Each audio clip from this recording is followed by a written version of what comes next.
Alors, de la même manière, si on regarde le deuxième schéma, donc pour le branchement des résistances en parallèle, l'astuce était dans le branchement en série, c'est de sommer les tensions. Pour le branchement résistance en parallèle, l'astuce c'est de sommer les courants. Somme des courants de 1 jusqu'à n.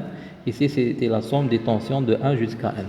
Donc, on vous dit dans la figure 4 est représenté un montage électrique alimenté par un générateur fournissant une tension continue E. Le voici. E, il donne I.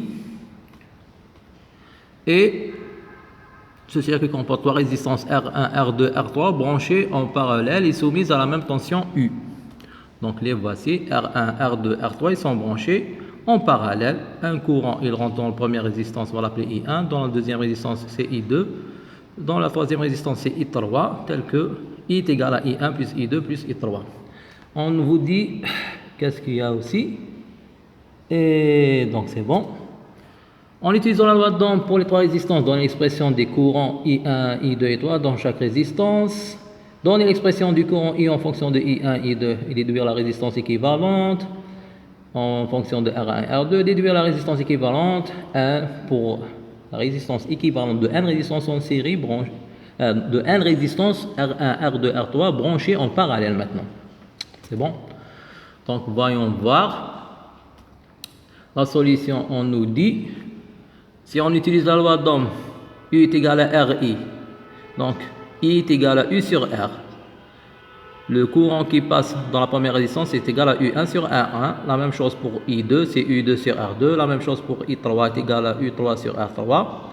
Et c'est la même chose pour le circuit équivalent au branchement de trois résistances en parallèle. Donc, U est égal à R fois I. Donc, le I est égal à U sur R. C'est bon? C'est ce qu'on nous dit ici. U, donc I est égal à U sur R équivalente. Comme la tension au banc des trois résistances est la même, c'est égal à U. Donc U est égal à U1 est égal à U2 est égal à U3, comme vous êtes en train de voir ici. Donc U1, U2, U3, c'est la même tension que U, dans le branchement en parallèle. Donc, avec I, on a dit que I est égal à la somme de I1 plus I2 plus I3. C'est l'addition des trois courants. Donc I ici, il se divise en I1, il rentre dans la branche R1, il y a le courant I1. Dans la branche ou dans la résistance 2, il y a le courant I2. Dans la résistance 3, il y a le courant I3. Donc la somme des trois nous me donne le courant total, c'est I. Et ainsi de suite. Comme le I1, sa valeur c'est U1 sur R1, I2 c'est la U2 sur R2 et I3 c'est U3 sur R3. Et comme le U est égal à U1 égal à U2, je peux faire sortir U en facteur et j'aurai 1 sur R1, 1 sur R2, 1 sur R3.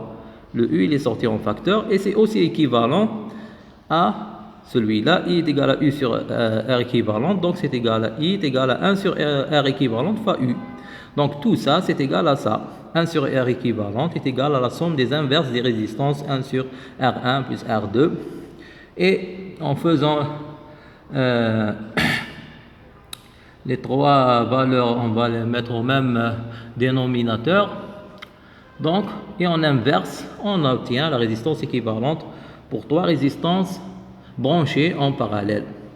Ça, donc on le met en inverse. Vous aurez R1 fois R2 fois R3 fois la somme des multiplications de deux résistances R2 fois R1 plus R1 fois R3 plus R1 fois R2.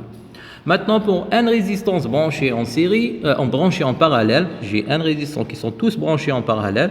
La résistance équivalente, c'est de la même manière. 1 sur R équivalente, c'est la somme de K.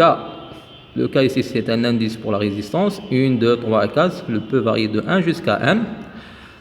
Donc, 1 sur R équivalente de plusieurs résistances, leur nombre c'est n, est égal à la somme des inverses des résistances. 1 sur R1 plus 1 sur R2 plus 1 sur R3 plus 1 sur Rn. Et c'est bon. Et vous pouvez faire aussi l'application ici. Donner la résistance équivalente R pour le circuit suivant. Vous voyez que vous avez ici deux résistances parallèles. Leur somme Donc, il faut utiliser la somme pour la résistance équivalente pour un branchement en parallèle. Que lorsque vous trouvez la résistance équivalente de ces deux-là, vous aurez une seule résistance par là, elle sera branchée en série avec le R1. Donc, vous allez avoir une deuxième résistance équivalente. Ça va vous donner une seule à la fin. C'est très simple à faire. Vous pouvez le faire vous-même.